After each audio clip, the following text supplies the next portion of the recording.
Baiklah, Assalamualaikum warahmatullahi wabarakatuh. Di sini kami dari kelompok 3 akan mempresentasikan hasil kerja dari kelompok kami yaitu HAM dan Undang-Undang. Sebelumnya teman-teman udah tahu belum nih apa itu HAM dan apa itu Undang-Undang? Nah, untuk lebih lanjutnya, sebelum kita masuk ke materi, akan ada perkenalan kelompok dari kami.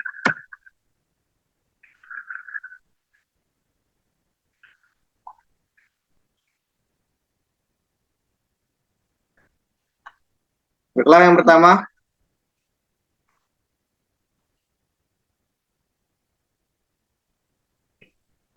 Dendra.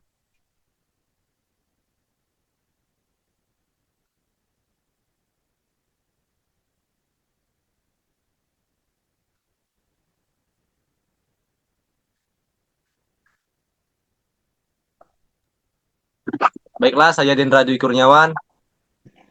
Selanjutnya, Saya Ahmad Fajri Maisyagian. Saya Singgi Juliawan. Dan saya Yolanda Herdianti. lanjut. Dan saya Nanang Alfairu. Saya Jessica Permatasari. Saya Bukhari Hakim Wibowo.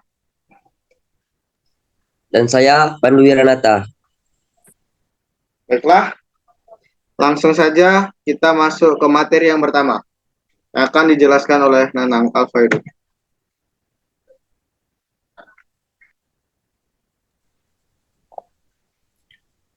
Sejarah hak asasi manusia berasal dari teori hak kodrati. Teori tersebut menyebutkan bahwa hak asasi manusia merupakan hak yang paling dimiliki oleh manusia karena ia manusia.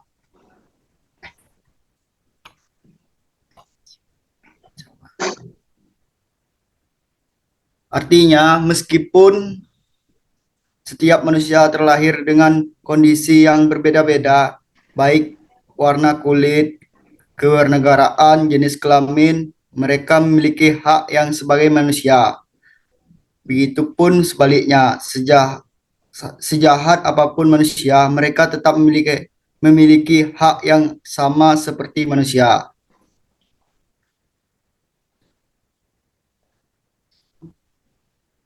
Istilah International Bill of Human Rights digunakan untuk merujuk 3 instrumen pokok mengenai hak asasi manusia. Instrumen itu yaitu 1. Deklarasi Universal Hak Asasi Manusia, 2. Konvenan Internasional tentang Hak Sipil dan Politik, 3. Konvenan Internasional tentang Hak Ekonomi, Sosial, dan Budaya. Deklarasi Universal Hak Asasi Manusia disahkan pada tahun 1946 oleh Majelis Umum Perserikatan Bangsa-Bangsa. Sedangkan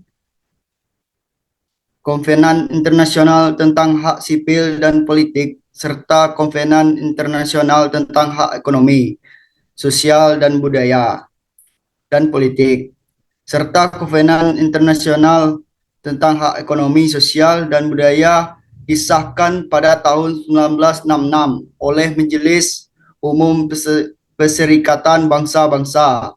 Namun Konvenan Internasional itu baru berlaku di mata hukum pada tahun 1976.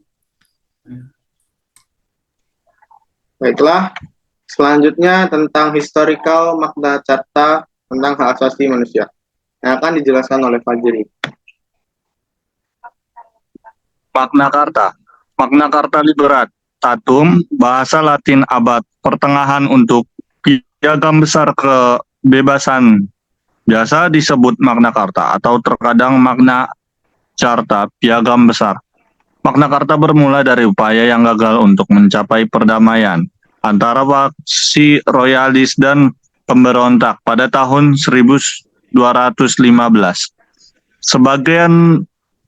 Bagian dari peristiwa yang menyebabkan pecahnya Perang Baron Pertama Inggris diperintah oleh Raja John Raja Alvin ketiga.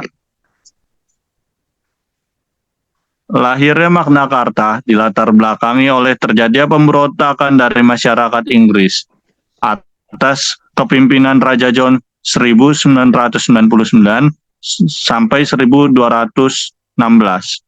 Ini dikarenakan pada saat pemerintahan Raja John dianggap gagal karena banyaknya keputusan-keputusan yang merugikan negara, bahkan sampai menjual gereja-gereja untuk menutupi kas negara yang menipis.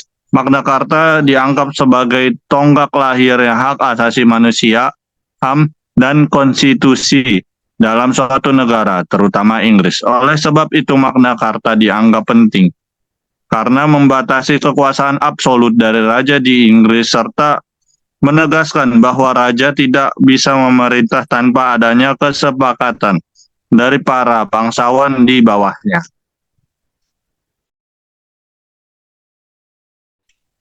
Baiklah, terima kasih Fajri.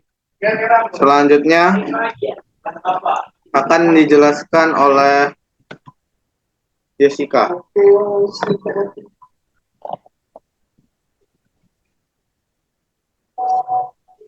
Isi Magna Carta.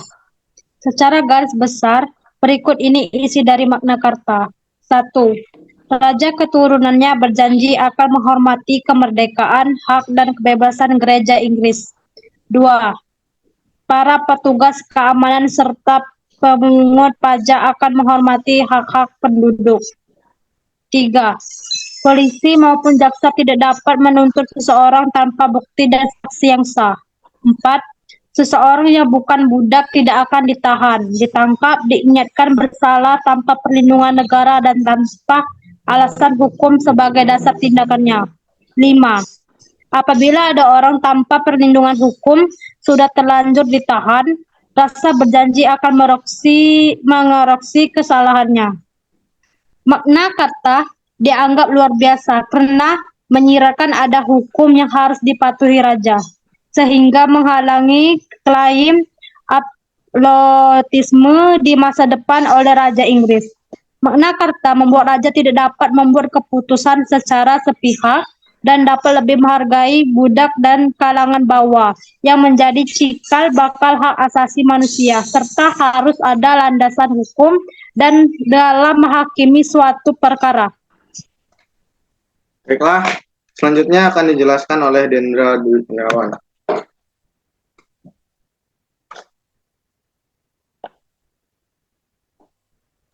Oke, selanjutnya yaitu Revolusi Prancis. Deklarasi Hak Asasi Manusia dan Warga Negara Prancis, La Déclaration des Droits de l'Homme et du Citoyen adalah salah satu dokumen fundamental dari Revolusi Prancis, menetapkan sekumpulan hak-hak individu dan hak-hak kolektif manusia. Diadopsi pada 26 Agustus 1789 oleh Majelis Constitution National Assemble Nationale Constituante sebagai langkah awal untuk penulisan sebuah konstitusi. Ini menetapkan hak-hak fundamental tidak hanya bagi warga negara Prancis, tetapi mempertaruhkan hak-hak ini untuk seluruh manusia tanpa terkecuali. Manusia dilahirkan bebas dan ditetapkan setara di dalam hak. Perbedaan sosial dapat ditemukan hanya pada keperluan umum. Deklarasi dirancang oleh Marquis de Lafayette dan telah diadopsi oleh Majelis Nasional. Dimaksudkan sebagai bagian suatu transisi dari absolut menjadi monarki konstitusional. Banyak dari prinsip-prinsip tersebut meletakkan deklarasi secara langsung untuk menentang institusi dan pemakaian Ancien Regime pada sebelum Revolusi Prancis. Pada saat di mana Prancis akan menjadi sebuah republik, tetapi dokumen ini tetap fundamental. Prinsip-prinsip yang ditetapkan dalam deklarasi berasal dari prinsip-prinsip filosofi dan politis dari abad pencerahan.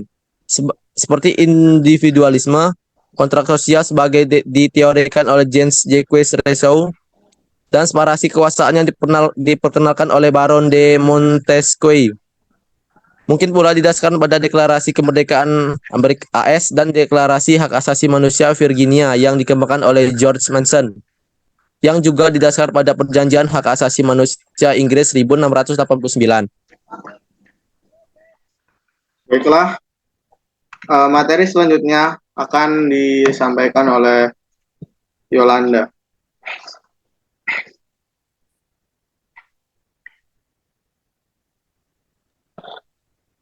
Baiklah, di sini saya akan membacakan isi deklarasi Prancis.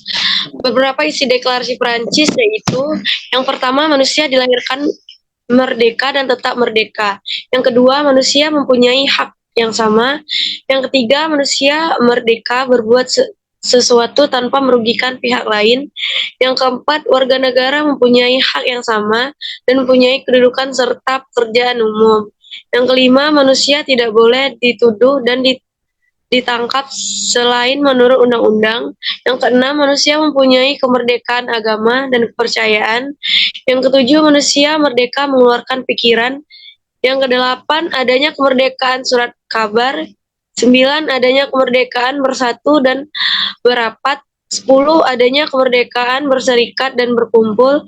11, adanya kemerdekaan bekerja, berdagang, dan melaksanakan kerajinan. 12, adanya kemerdekaan rumah tangga. 13, adanya kemerdekaan hak milik. Dan yang terakhir, 14, adanya hak hidup dan mencari nafkah. Jadi isi dari deklarasi Prancis ini mengatur semua aspek tentang kebebasan manusia dari sejak lahir, yang mana hendaknya manusia diberi kebebasan seutuhnya. Manusia tidak bisa diberlakukan seenaknya oleh pihak manapun. Ini dideklarasikan bukan untuk rakyat Prancis saja, namun semua manusia yang ada di muka bumi.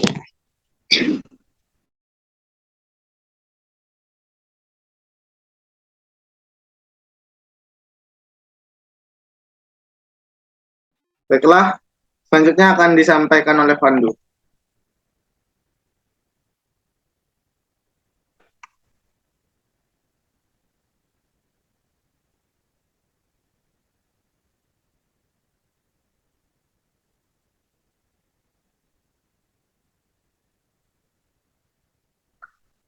Pandu, silahkan.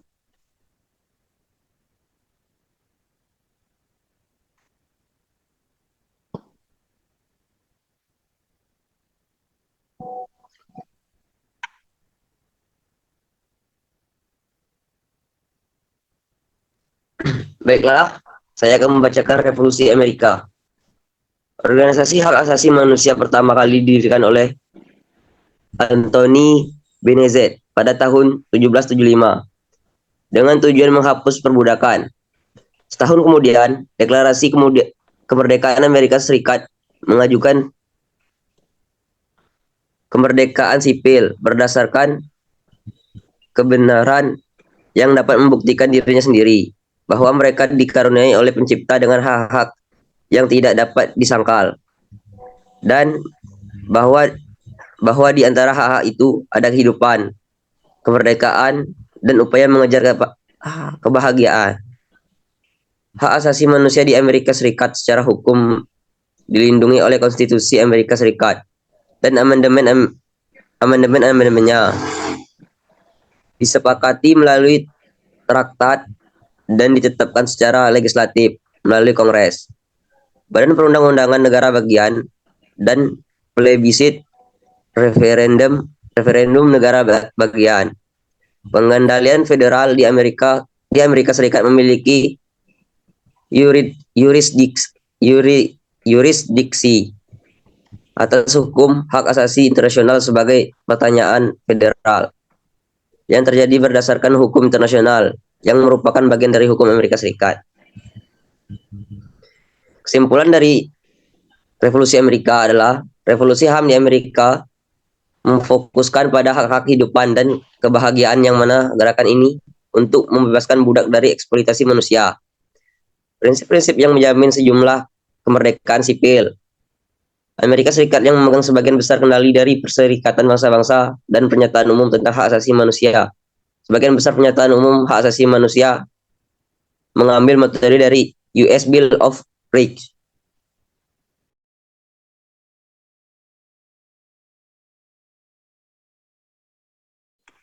Baiklah, selanjutnya tentang hak dan kewajiban yang diatur dalam undang-undang di Indonesia. Hak dan kewajiban telah dicantumkan pada Undang-Undang Dasar 1945 pasal 26, 27, 28, dan 30.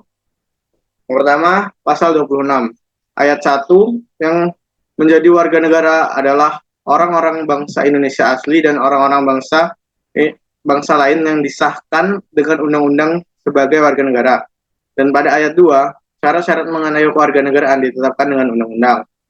Yang kedua, pasal 27 ayat 1. Segala warga negara bersamaan dengan kedudukan di dalamnya, hukum dan pemerintahannya, wajib menjunjung hukum dan pemerintahan itu. Pada ayat 2, tiap-tiap warga negara berhak atas pekerjaan dan penghidupan yang layak bagi kemanusiaan. Pasal 28, kemerdekaan berserikat dan berkumpul, mengeluarkan pikiran dengan lisan, dan sebagainya ditetapkan dengan undang-undang. Pasal 30 ayat 1, hak dan kewajiban warga negara untuk ikut serta dalam pembelaan negara, dan ayat 2 menyatakan pengaturan lebih lanjut diatur dengan undang-undang. Hak atas pekerjaan penghidupan yang layak diatur pada pasal 27 ayat 2. Hak untuk hidup dan mempertahankan kehidupan pada pasal 28 ayat 1. Hak untuk membentuk keluarga dan melanjutkan keturunan melalui perkawinan yang sah diatur pada pasal 28B ayat 1. Hak atas kelangsungan hidup pada 28C ayat 1. Hak untuk memajukan dirinya dalam memperjuangkan haknya secara kolektif untuk membangun masyarakat bangsa dan negaranya diatur pada 28C ayat 2. Hak atas pengakuan jaminan, perlindungan, dan kepastian hukum yang adil serta perlakuan yang sama di depan hukum pasal 28 di ayat 1. Dan hak yang mempunyai hak milik pribadi, hak untuk hidup, hak untuk tidak disiksa, hak kemerdekaan pikiran dan hati nurani, hak beragama, hak untuk tidak diperbudak, hak untuk diakui sebagai pribadi di hadapan hukum, dan hak untuk dituntut atas dasar hukum yang berlaku surut adalah hak asasi manusia yang tidak dapat dikurangi dalam keadaan apapun, diatur pada 28 I ayat 1. Selanjutnya, kewajiban warga negara Indonesia. Kewajiban warga negara Indonesia yaitu wajib menaati hukum dan pemerintahan pasal 27 ayat 1. Wajib ikut serta dalam upaya pembelaan negara pasal 27 ayat 3 Undang-Undang Dasar 1945. Wajib menghormati hak asasi manusia orang lain pasal 28J ayat 1. Wajib tunduk kepada pembatasan yang ditetapkan dengan undang-undang pasal 28J ayat 2. Wajib ikut serta dalam usaha pertahanan dan keamanan negara pasal 30 ayat 1 1945. Baiklah, itulah tadi hak dan kewajiban yang diatur dalam Undang-Undang Dasar 1945 oleh negara Indonesia. Hak dan kewajiban ini belum pernah diamandemen atau belum pernah direvisi, jadi keberadaannya masih sustain sampai sekarang. Materi selanjutnya akan dijelaskan oleh Singgi.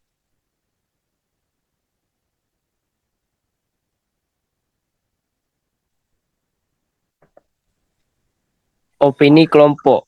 Pemerintah telah mengatur tentang hak dan kewajiban warga negara dengan sedemikian rupa. Dapat diketahui dari semua aspek hak dan kewajiban sudah tercantum dalam Undang-Undang Dasar. Hendaknya masyarakat lebih paham dan sadar lagi mengenai hak dan kewajiban warga negara karena Indonesia akan menjadi negara yang utuh dan kuat jika semua masyarakatnya menjalankan hak dan kewajibannya.